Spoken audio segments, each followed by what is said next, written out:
그러면 앞에서 재테크란 무엇인가에 대해서 잠깐 언급하고 재테크의 종류도 봤습니다. 그럼 재테크는 왜 해야 할까요? 우리의 소중한 자금을 조금이라도 정진시키기 위해서 하는 거 맞죠? 근데 우리가 왜 해야 되는가, 어떻게 해야 되는 것보다 왜 해야 되는가 더 중요합니다. 여러분, 명확한 목표 설정을 하시고 재테크에 대한 올바른 마인드를 가지셔야 돼요. 재테크를 저희가 하는 목적은 세 가지라고 생각을 합니다. 자유에는 재테크를 해서 얻을 수 있는 자유는 경제적 자유와 그 다음에 시간적 자유, 그리고 관계적 자유라는 게 있다고 합니다. 이 세 가지 자유를 위해서 저희는 재테크를 해서 부를 창출하려고 할 겁니다. 그러면 이 세 가지의 재테크, 우리가 돈 벌 때 돈을 버는 이유는 내가 가지고 있는 능력을 증명하는 것이죠. 그리고 이 엄청 저는 중요하다고 생각하는데, 자기 자신과 사랑하는 우리 가족을 위해서, 가족의 행복을 위해서 재테크를 하는 거라고 생각을 합니다. 앞에서 말씀드린 경제적 자유.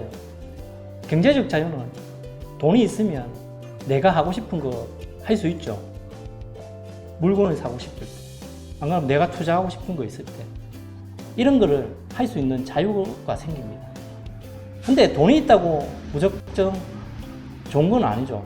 이 돈을 가지고 악의적 목적으로 사용해서는 안 됩니다. 항상 선의적 목적으로 사용을 하고 무엇이든 할 수 있다는 그런 돈을 벌어야 됩니다. 그게 경제적 자유입니다. 두 번째로 시간적 자유입니다. 돈을 벌게 되면 저희는 시간의 제약을 받지 않습니다. 내가 일하고 싶을 때 일할 수 있고, 또 내가 쉬고 싶을 때 돈을 가지고 내가 돈을 벌 수 있게 만들면 시간적 자유를 만들고, 내가 쉬고 싶을 때 쉴 수 있습니다. 그래도 무한정 쉴 수는 없죠. 세 번째, 관계적 자유입니다. 저는 회사원입니다. 회사원이면서 재테크를 열심히 하고 있는 사람 중에 한 명인데, 회사를 다니다 보면 가끔씩 진짜 보기 싫은 사람이 있습니다. 근데 어쩔 수 없이 회사를 가야 되고, 어쩔 수 없이 관계를 가져야 되기 때문에 어쩔 수 없이 그 사람을 또 봐야 됩니다. 근데 관계적 자유가 생긴다고 하면 제가 보기 싫은 사람 안 보면 됩니다. 억지로 만날 필요도 없겠죠. 경제적으로 여유로워지면 관계에서도 여유로워집니다. 우리는 이렇게 세 가지의 자유를 위해서 재테크를 하면서 돈을 벌려고 하는 것입니다. 여러분들도 이 세 가지 자유가 필요하지 않을까요?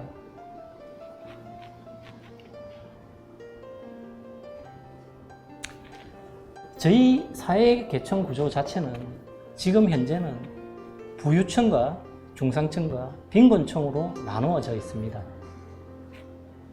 이렇게 세 개의 마름모꼴의 형태가 제일 안정적인 구조라고 합니다. 그런데 점점 더 부자는 더 부자가 되어가고, 가난한 자는, 빈곤한 사람을 점점 더 빈곤으로 떨어지고 있습니다.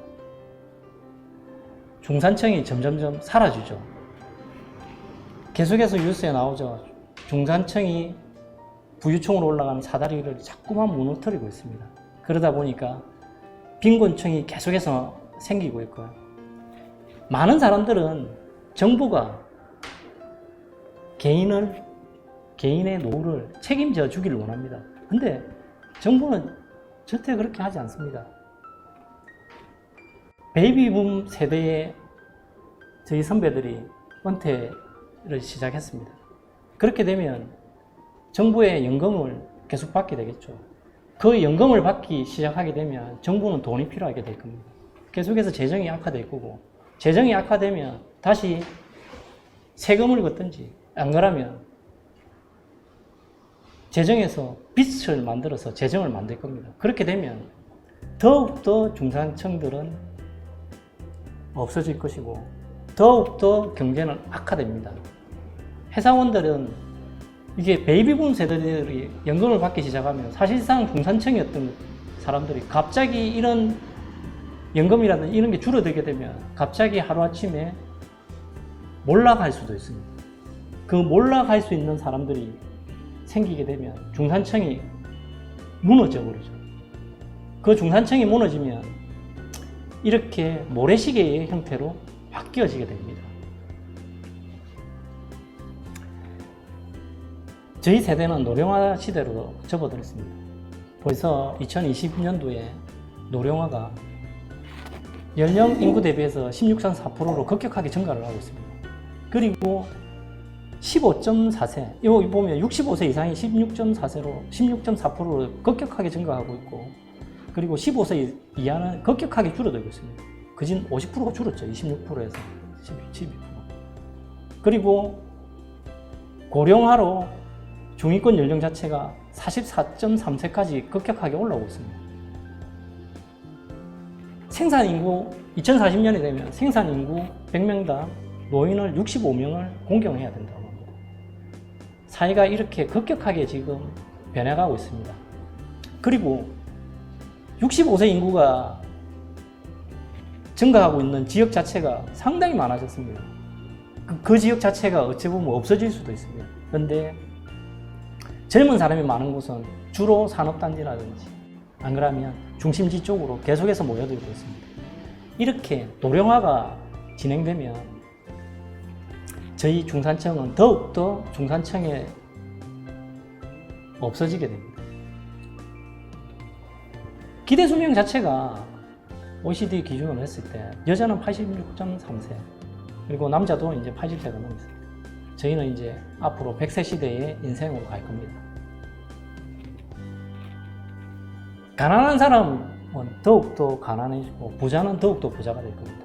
이 모래시계의 모양이 가난한 사람이 역으로 돌리면, 모래시계를 역으로 돌리면 가난한 사람이 부유층을 먹여 살려야 돼요. 부유층이 또 가난한 사람을 먹여 살리는 그런 모래시계의 모양이 만들어지게 되는 것입니다.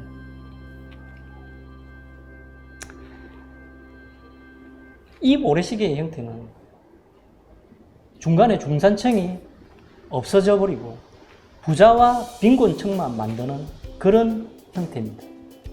그래서 저희는 부자가 되어야 합니다. 부자가 될 결심을 하지 않게 되면 저희는 중산층이 아닌 바로 빈곤층으로 갈 가능성이 크기 때문입니다. 그래서 어차피 선택할 것, 저희는 부자가 되기 위해서 열심히 공부하면서 준비하고 노력해야 됩니다. 여러분, 저희가 정부가 고기를 주기를 원하지만 사실상 그런 상황은 일어나지 않습니다. 고기를 잡는 법을 배워야 됩니다. 성공적인 투자를 하기 위해서는 자신이 가장 잘 알고 있는 분야의 방식하고 도구를 이용해서 최대한 빠르게 부유층으로 올라갈 수 있게 공부하시고 노력하셔야 됩니다. 그렇지 않으면 아차하는 순간에 빈곤층으로 추락할 수 있습니다. 그게 지금의 현 상황이라고 볼 수 있습니다. 그래서 저희는 재테크하면서 열심히 공부하고 노력하는 겁니다.